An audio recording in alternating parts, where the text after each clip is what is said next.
Halo sahabat Inspirasi News.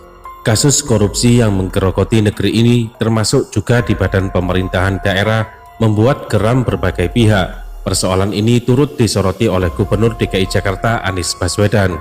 Anies mengungkapkan terdapat 3 hal yang menjadi penyebab seseorang melakukan tindak korupsi, yaitu kebutuhan, keserakahan, dan sistem.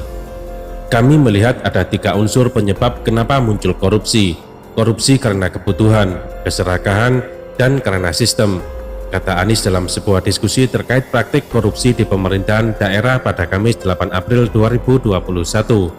Ia menjelaskan, korupsi karena kebutuhan disebabkan oleh keuangan pendapatan seseorang dalam memenuhi kebutuhannya, sementara unsur keserakahan diakibatkan seseorang yang tidak pernah puas.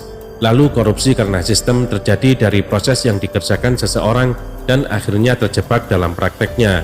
Anies kemudian menegaskan, jika ada praktek korupsi yang terjadi di Jakarta, itu bukanlah karena kebutuhan dan sistem. Ia menilai praktek korupsi lebih didasari keserakahan seseorang, khususnya di Jakarta, karena yang kedua sudah terpenuhi, kebutuhan sudah terpenuhi, dan tidak ada alasan-alasan lainnya untuk melakukan korupsi karena kebutuhan. Dan yang kedua, sistemnya sudah dibuat sehingga seharusnya mereka taat dengan sistem. Kalau taat pada sistem, harusnya aman, tegas Anies.